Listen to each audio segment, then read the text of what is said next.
Welcome to the 12th episode of the Most Serious Podcast. In today's episode, I talked to Bhartendu Verma, who was a student at top colleges like SRCC New Delhi, IIM Ahmedabad. He also has experience of working in a couple of startups and he's very active in the social work community. He's currently involved in an internship with the Honorable Lieutenant Governor of Jammu and Kashmir, and he's also working on multiple COVID relief projects. Bhartendu was awarded LinkedIn's Top Voice Award in 2021. We talk about his experiences at IIM Ahmedabad, which is considered to be the mecca of MBA aspirants. And we also talk about achieving goals and the philosophy that he follows, how he views and accomplishes targets that he sets for himself. We also discuss how he went from being an average student at school to studying at these very top academic institutions. We also talk about how Bhartendu was an introvert in his school days and how he went on to explore this extroverted side of his and how he improved his communication and his expression. Let's get into the episode now. So, Bhartendu, thank you so much for doing this. Welcome to the Most Serious Podcast. Thank you, Ripudaman. Thank you so much for inviting. And I got a chance to go through some of your podcasts on Spotify. So you're doing some interesting conversations. So always happy to chip in. And feel happy about you inviting me. Very humbled by this compliment. So let's talk about the current situation that's been going on, because I think that's the conversation starter for any conversation at this point. COVID-19 and all the stuff that's been happening for the past 2 months. How's it been for you personally, professionally? How are you handling it? What's going on? It's been very mixed. With particularly the second wave, that hit us. A lot of bad news all around. Some of my friends also lost their dear ones. In general, the environment is such that, that entire wave where people were scouting for resources on social media. So that was personally, I think it kind of affected me. On the other side, I think I've been trying to do my bit in whatever way I can. So, I think last 1.5 month particularly has been about the second wave. In fact, my entire family also got infected. With God's grace, they've recovered. It's been like that. But on another front, I've been involved with this initiative called United by Blood, which is being led by Sigma, which is a student think tank which we started about 2 years ago, and IAS officer Abhishek Singh. So as a part of that, I've been very closely involved with COVID relief efforts. We first started off with a platform to connect plasma donors and plasma patients real time. Then we, about 10 days ago, we started with oxy taxis, basically delivering oxygen cylinders on doorstep free of cost in Delhi NCR. And then more recently, we've just started. In fact, right before this recording, I got a heads up from 3 different administrative departments where we've got a heads up for drive-through vaccination facilities. So we're starting with one in Gurgaon. Day after, we started with another yesterday in Ghaziabad. So that way it's been very busy, and trying to do our bit in whatever we can. That's been there. And that's particularly been about COVID-19, I think. Yeah. So has it affected because I've been talking to people around me also, and I've been talking to people through this podcast. So we've been discussing about the whole mental state that people have been going through because of this unprecedented sort of situation. So do you think it has changed you, or it has impacted you very severely, or do you think now you're a different kind of person who approaches things differently because of the COVID-19 experience? How's been that? Yeah, I mean, it'll be, it'll be wrong if I say that it hasn't really affected me or changed me. I think I think going through grief, right, directly or indirectly, is like an experience that kind of changes you. So I think that, of course, has been there. In general, I feel that I am now a little more empathetic towards people, Right. and particularly I think that lens that usually is surrounding, right, all of us, is that at times we kind of overshadow the human side of things, right, and we say that, okay, so I mean, just a simple example, right, if we want someone to do something for us, Hmm. or if we're working in a team and the other person does not deliver, we often, just end up losing our temper, or even if not that, but we still kind of judge somebody for not doing what they had to do, right, in a professional setup. But I feel that, it's even more important in these times to realize that different people have different lives and they have different circumstances.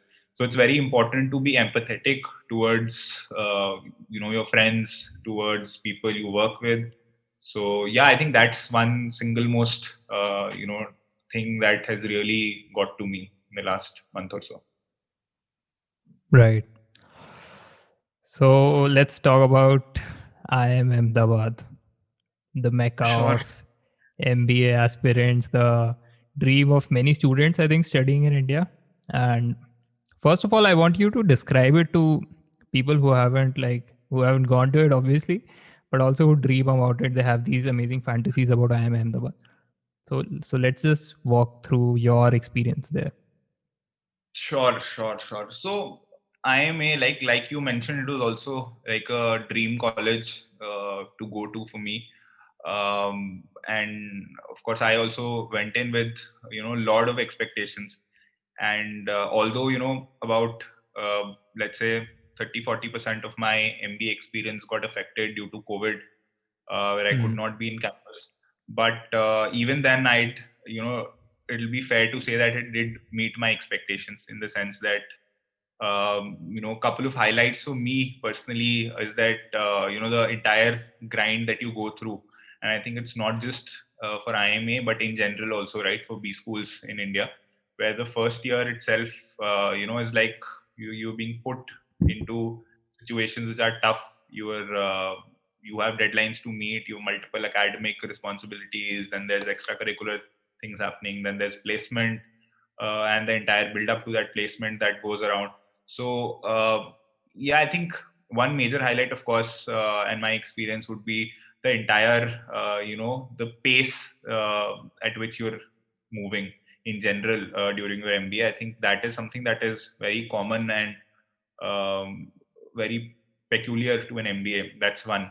Right. Second, I think about IMA, of course, I think it is about the people that you meet, right? People with different backgrounds, different parts of the country, different colleges. Although when I was in SRCC during my undergrad, I did have, classmates from different states, but then all of us were, more or less oriented towards commerce as a subject. And of course, the way Hmm. you think, uh, the way you think and the way you approach problems, the way you approach situations, there is a certain kind of conditioning that happens with the stream that you've studied.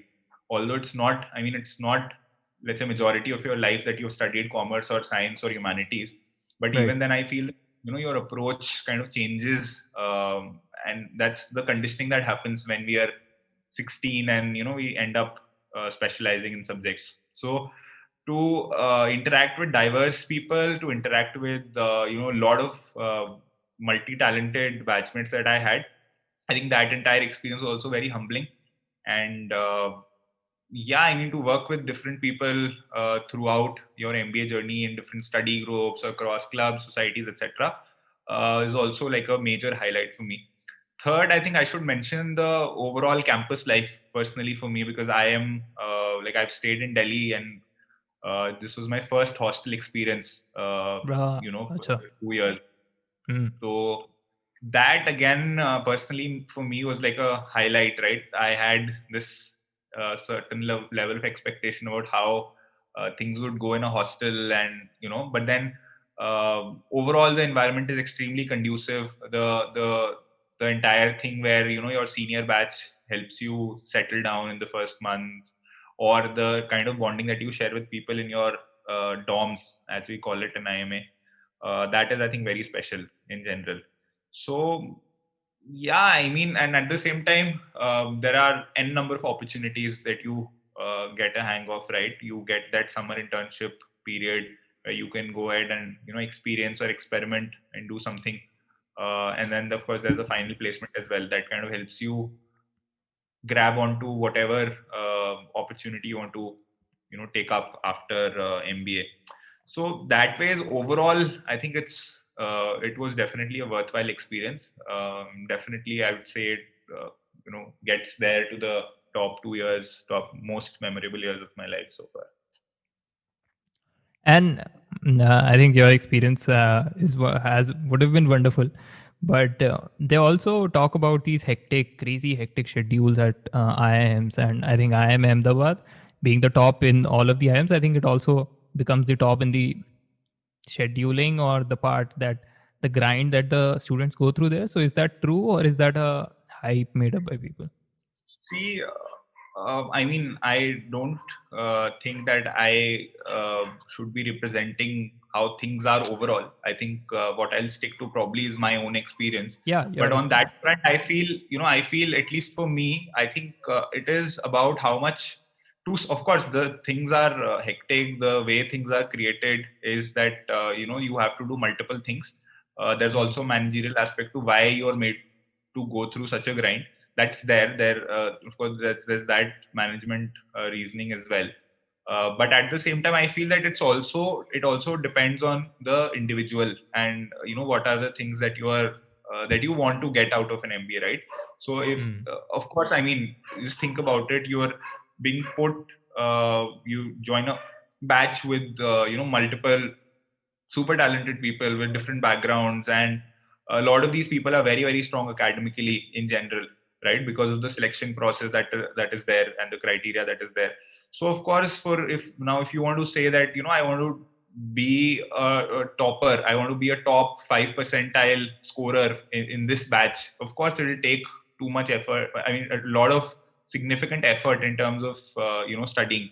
Right. So that is there. I mean, if you want to go there, if you want to get there, of course you will have to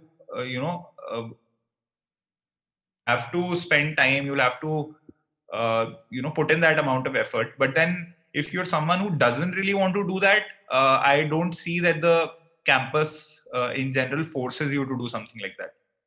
So Okay. yeah, I think it is somewhat, some extent it is also dependent on what you want to get out of an MBA, right? Hmm. In terms of academic outcomes, but otherwise as well, right? There's not just academics that's there in campus, right? There's sports, there's a lot of extracurriculars. There are multiple competitions that happen inside, outside campus. A lot of people excel in those. The entire summer internship process that I mentioned, right? That in itself is like a complete learning horizon.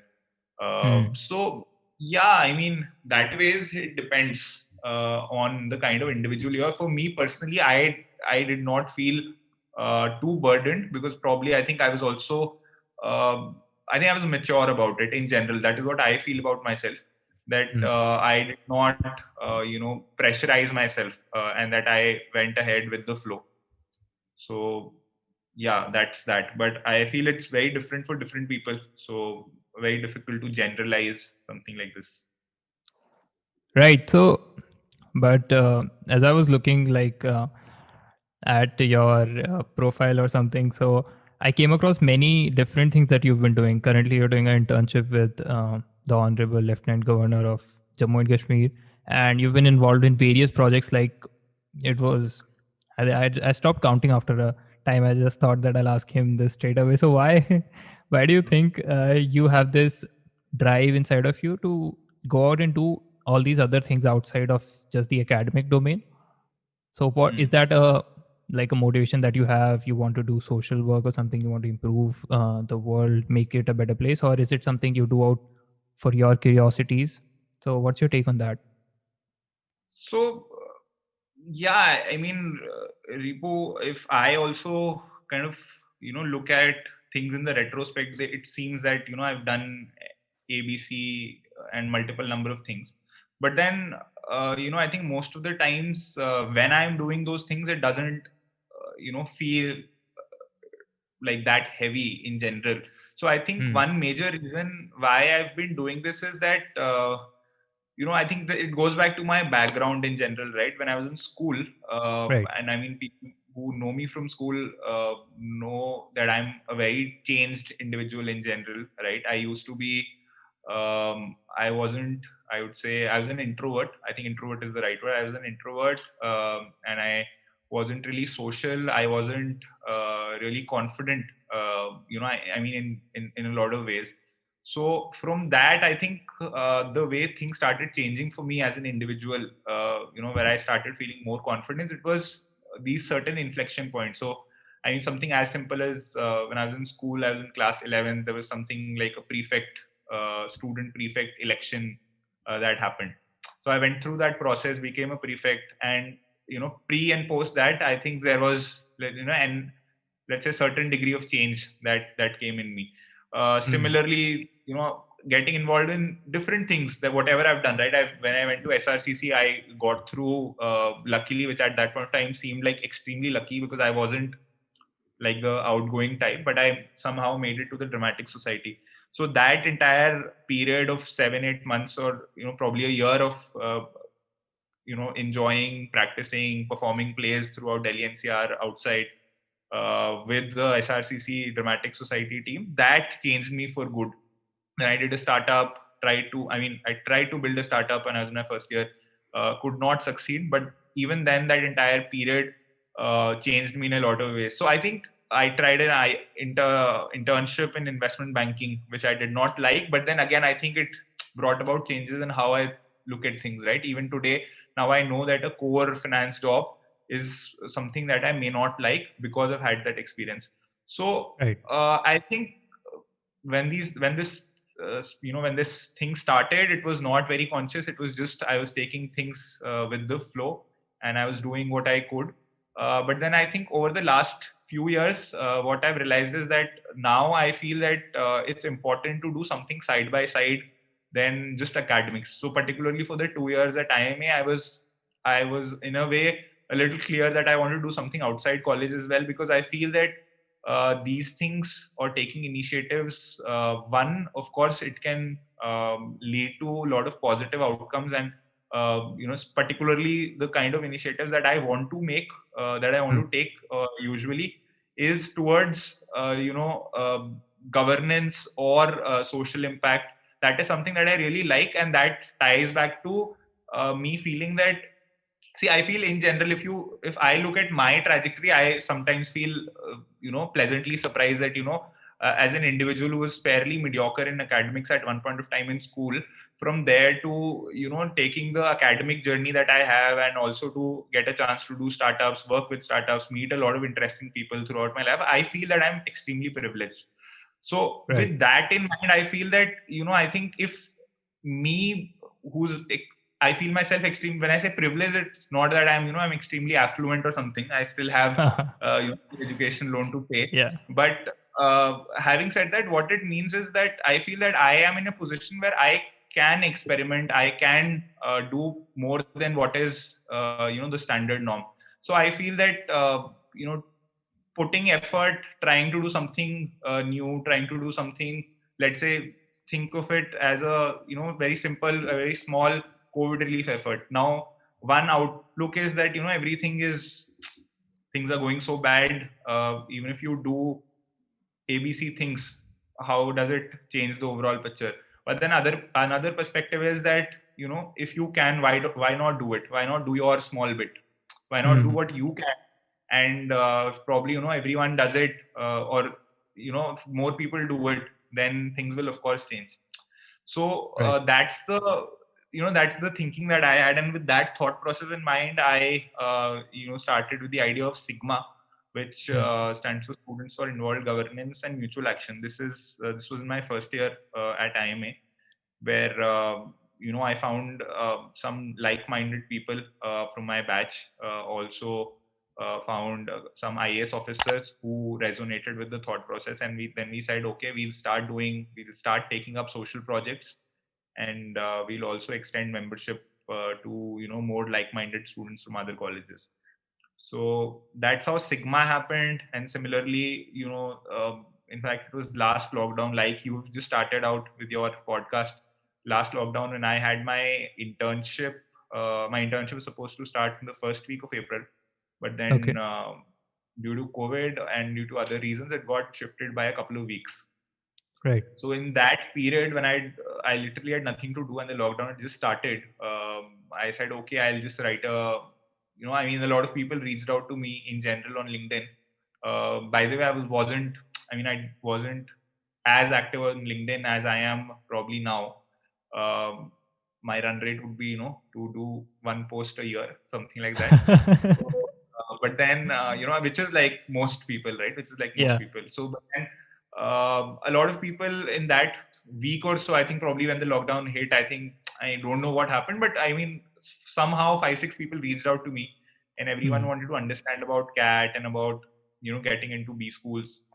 So I said, okay, I have time at hand. Let me do a session. Maybe I can talk to all these 5-6 people and let me post it. I mean, if I'm doing something on VC, like on a Zoom call or something, I don't mind, right? If there are 30 people also, 50 people also, if I have to do the same thing, I'll let me talk to 50 people. That's okay. I mean, if anyone wants to join in.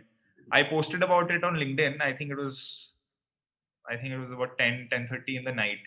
Yeah. And I just posted that, I'm planning to do this. And by the end of 24 hours, I think there were about 1,000 odd comments there on What? that post.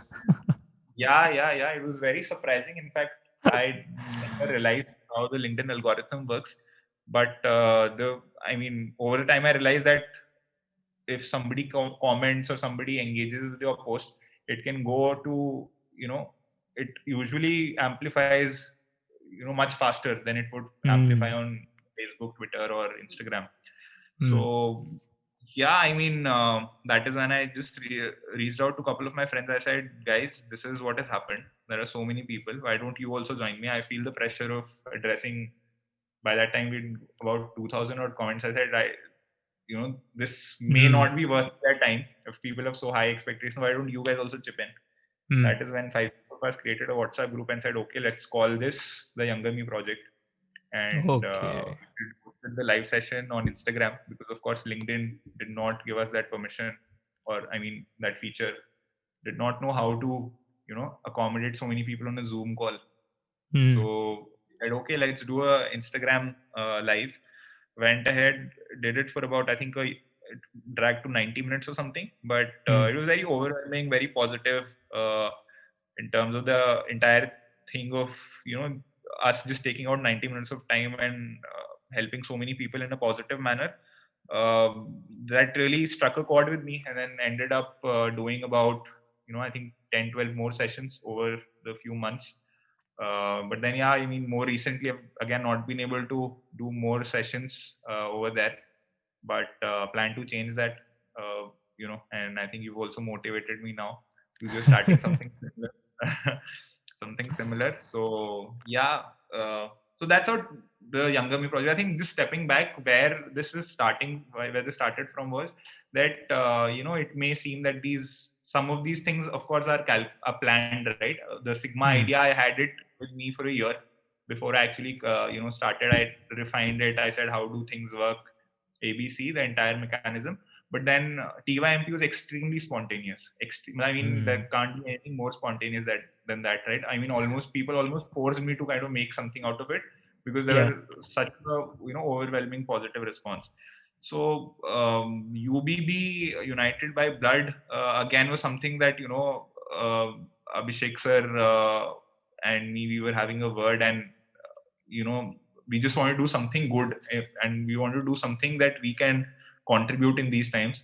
So we just started off, a lot of people joined in, and then we are continuing with those efforts now. Some of it is coincidental, some of it is effort, in the sense that it is planned, but then I think all of that ties down to probably good things that have happened with me in general whenever I've tried something, right? So when you try something, there can be multiple outcomes that come out of it. One is that, whatever you wanted happened, right? I do a startup, it becomes huge. Whatever I was expecting, I want to earn money, I want to solve a problem, I want to have a 500 member team, all of that happened. That's the best. That's one outcome of it, right? The other outcome of when you try something is that, you fail, and, I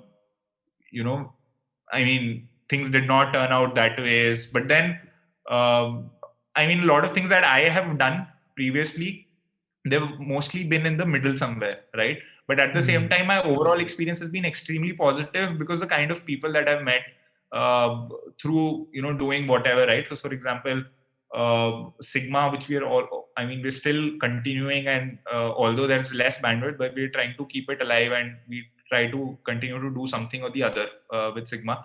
I've met, so many amazing people across different campuses. Most of them I'm in touch with on a regular basis. Or if I were to say, let's say TYMP, right? Now one would think that what is it? It's just a podcast of sorts, right? Like you are doing. Yeah. But that's Yeah. the kind of people that I've met through TYMP. I mean, I'm friends with a lot of the guests that I had invited. I'm friends with a lot of people who reached out to me, after that podcast or during that podcast.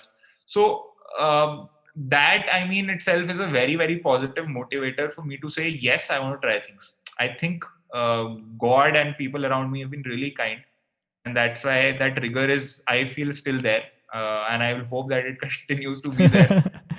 Uh, but yeah, I mean, I'm hoping I'll take things as they come. I think it will continue. You Let's see. I reflect think some confidence. we can we can put a we can put a bid on that. You maybe put some money on Bitcoin and put Nah. some money on that speculation. I don't know. I think we should both get are. we should get Huh? Elon Musk on this. Don't get you No, no, started on that. no. So I think, yeah. Let's not talk about crypto in general. I'm not a huge fan, but anyway. So yeah, So I mean, yeah. crux things. God has been kind, and people around have been very kind. So yeah, that's that. So one thing that I wonder is like every human has this philosophy or the way they go about life. I think in general it's just human tendency that we want Hmm. something, and when we achieve it, the overall value of it in our mind, especially, it drops down, and it drops down quite significantly. So like a person who is preparing for the cat, he's thinking about starting a malab, he's thinking for going for a startup, leaving the Hmm. jobs, and everything seems very attractive for the first time. You want to get there, you want to be on that stage. But like, so when you were in your preparation days, you were preparing for CAD, you're thinking that once I reach IIM Ahmedabad, so that would solve some of my problems. Or was it not the same approach for you? Were you very mindful of your preparation, or were you like the other of us? No, no. I think very difficult to generalize how things. I mean, how people approach things. But for me, I think. Uh, so I think over the years I mean, with whatever experiences that I've had, I think over time I've come to realize that it's important to live in the moment. And I mean, it sounds very cliche, Mm. but uh, I mean, I think for everyone the goalpost just keeps on changing. I think there are going to be very few people in general who say that I'm whenever they're 25, 30, 40, 50, whatever. Even in that phase, there are going to be very few people who say, yes, I've achieved what I wanted to achieve. And I think it's very, I mean, I've also, the question you asked me reminds me of something that I wrote about on LinkedIn and on other social media as well. I Yeah. was extremely, sentimental one day, and I said, okay, let me write my heart out. I think that is most of my LinkedIn posts.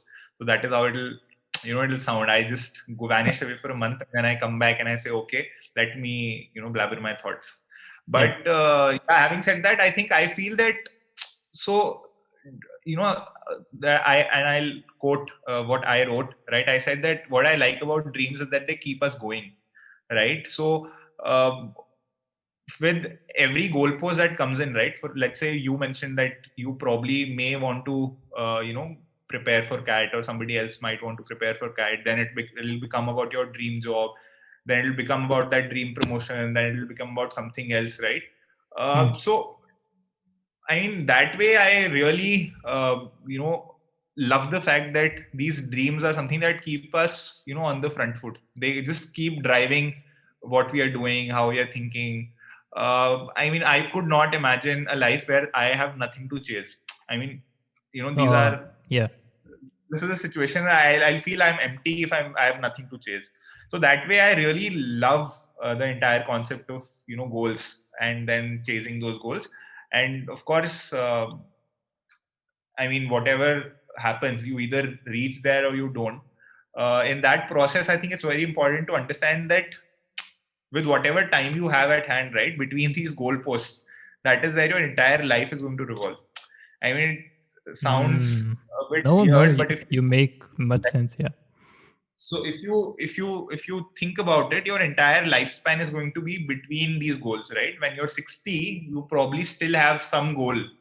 It may, Hmm. I mean, it may not be financial, it may not be, but it'll become something else, right? Maybe it is about your family, maybe it is about something else, maybe about you want to try something new, whatever. So your entire life is going to pass through between these goals. So it is therefore, if you don't enjoy this piece, you're probably just missing out on life. So that ways, I mentioned that, and especially when there's something that you really want to get into, right? So for example, I really want to get into MBA. Now, of course, as soon as I enter MBA, there is another goalpost in front of me, right? It's probably a job offer or it's something else, right? Now, if in that process I miss out on enjoying on my MBA, then what was the chase for, right? Then is it really Hmm. worth chasing something if you don't enjoy it? So that ways, I think that there needs to be a balance between living your dream and chasing your dream. So if you keep chasing, you keep chasing, you may not be happy about it at the end of the day. But there needs to be that equal balance between chasing, enjoying, chasing, and living your dream. That's how I put it. So I feel it's extremely important to live your dream, right? Even if you are there or if you're close or wherever, you need to live that dream, True. whatever small thing that you want to achieve. And when you achieve it, why, I mean, there's no reason you shouldn't celebrate it. There's no reason you shouldn't be happy about it. Now if you continue to worry about your next goal, then you'll just worry for the rest of your life. I So think, yeah, that makes so much sense. And coming from a guy who is living the corporate hustle, well, I wouldn't say it corporate hustle because you're just like starting out on it, but still you're living the super productive life or something of that sort. But still, if you're mentioning the importance of staying still and recognizing that you've made this progress and you've achieved this goal, and then taking some time with it, spending a moment with those wins that you've had or something like that, that makes sense. yeah, and I mean, when you say that I'm living a productive life, I think that's also like a very, I don't know. I mean, for you to look at me is a very different perception. For me to look at you is again a very different perception, and for me to look at myself is another ball Right. game. Right. So I think one thing that is very that I really feel for, that I've realized over the years, is that you shouldn't. Um, I'd say you shouldn't make opinions about other people in general if they're happy or if they're not happy, if they're successful, if they're not successful. In general, I think this entire theory of if you're happy or if you're successful. I think it's very internal in nature for everyone, right? So Hmm. for somebody, I mean, of course, maybe because you feel that I'm productive, because you feel that going to SRCC or IMA or McKinsey or whatever, these are good things. Now, Hmm. if there's somebody who doesn't feel these are good things, then, like, I mean, why in the world am I successful? Or let's assume that in my head, I did not want to do this, or I don't feel, I don't, I mean, it's not the case, but I'm just saying Yeah, hypothetically, I get that. if I did not like these things as much, I would not in my head, think of myself as productive, right? I may Right. feel that I'm incomplete. I may be, so that ways, I think everyone has a very different base point. Everyone has their own, story, their own background, everyone has their own goals in life. So that ways, I think one thing, and I mean, of course, there are these indicators that that we've been taught ever since we've been I think the way the Indian society kind of functions is that there are these certain societally accepted things that are there, right? So getting into an IIM is probably extremely I'd say put nicely in the society, and people feel that it's a very good thing to do. Now, of course, it's a good thing to do, but I don't know if that should be a common benchmark for everyone. For somebody Right. who is, let's say, I went to a very good school, thanks to my parents who kind of made sure that I went to that good school. But then if somebody who's, let's say, from a tier 3 city, he goes ahead and he comes to a Delhi University college and gets a seat in a graduation program, I would feel that they're much more successful and they're much more talented than what I am, because of course I am not starting from that, right? Yeah. So, acha, so you talked, if you talked about like, you told me that your schooling, in your school, you were not as very extroverted, or you were not big on communicating as much or performing more in extracurriculars or something. So, what was the major changing moment or something? Well, like that 11th grade when you applied for the prefect, that was a consequence of that, I think, of that change. So, what made that change happen? So I think in general, the way, I mean, as far as I can remember, the way things started flipping, I think was mostly around when I took up commerce. So, I mean, class 6, 7, 8, 9, 10th, I mean, I would say I was around class average in general. And not that I was bad in academics, I was around class average. But then, um yeah, I mean, as soon as I took up commerce, and I think day one that I joined in class 11th I continued in the same school. So I think from there, things just suddenly changed for me, because the subjects that I suddenly became, extremely active in class participation in general. That changed my confidence levels. Ended up, scoring very high marks in 11th first term. That gave me a lot of confidence. I think academics was one driver, and otherwise also the entire idea of for me to be an introvert and then to be in a class which had a lot of new students coming in from different schools again. Right. So I think that change was also welcoming for me. From there, the prefect thing happened, and then slowly and steadily I found my friends that I'm still in touch with. So the peer group, the teachers, their support, the subjects I was studying, everything I think kind of added up to me improving on a lot of aspects.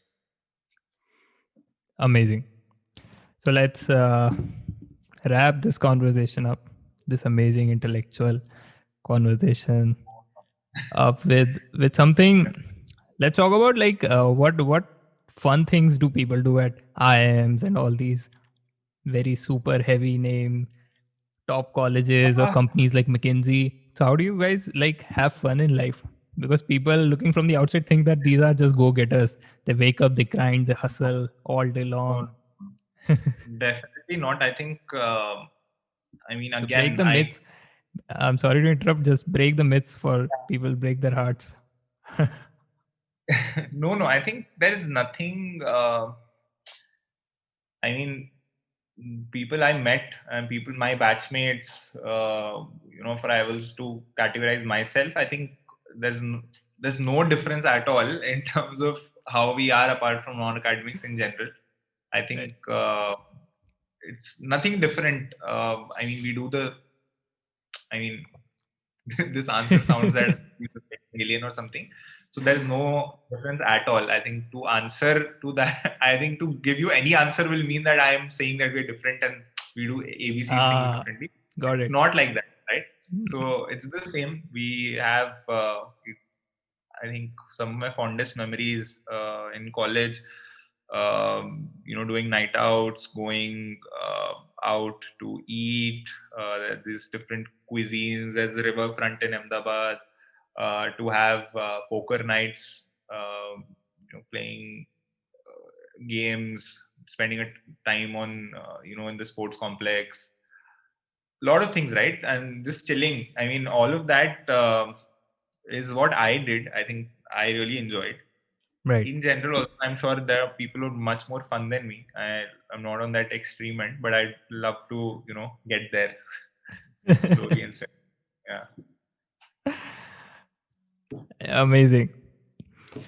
Bharatendra, thank you so much for doing this. I think talking to you, you're very humble. That's one very appreciable quality I think that you have, and you're also very detail oriented when you look at things. So I think that brings a nice perspective. All That of brings a that nice again, Ripu, like I said, right? All of that looks good on when from my you perspective. Yeah. yeah looks good from your perspective. I think I have a long way to go in terms of let's say being detail oriented that you Yeah. mentioned. I Sure. feel there's a lot of improvement that I've done on that front, and there's probably much more I can do. But yeah, I mean, in general, I feel that we shouldn't overthink. In general, we should enjoy the moment. I think that's what I try to do. We should be expressive. I think it's very, very important to be expressive, right, to people around you, to um, I mean, do whatever you want to do, right? In general. So I don't hold myself back if I want to write something on social media, or if I want to say something to someone, right? I think in general, I am becoming more and more expressive. I am again becoming more and more experiment driven, right? I want to try new things and then see how they pan out. So I think that's how I am approaching, because we're on the most serious podcast. So I'm also good with some serious things. But yeah, that's how I am approaching things. And professionally and personally, I think that's how I'll take things and how things come my way. So yeah, that's Fantastic. that. Amazing talk today, Mr. Bharatendra. Thank you so much for doing this. I Thank really you. Thank you. appreciate that. Thank you. I'm wishing you all the best with your podcast. And, hopefully you will continue to do this. And I'm sure that, this will be, I mean, I don't know if this is educational in nature or entertaining in nature, whatever genre. I'm sure I was neither educational nor entertaining, but I mean, whatever your other guests contribute with, I hope that you meet that objective with the podcast, and wishing you all the best. Thank you so much. Thank you. Thank you. And with this, we conclude this really awesome conversation. I hope you enjoyed it, and we will be back again with another great episode.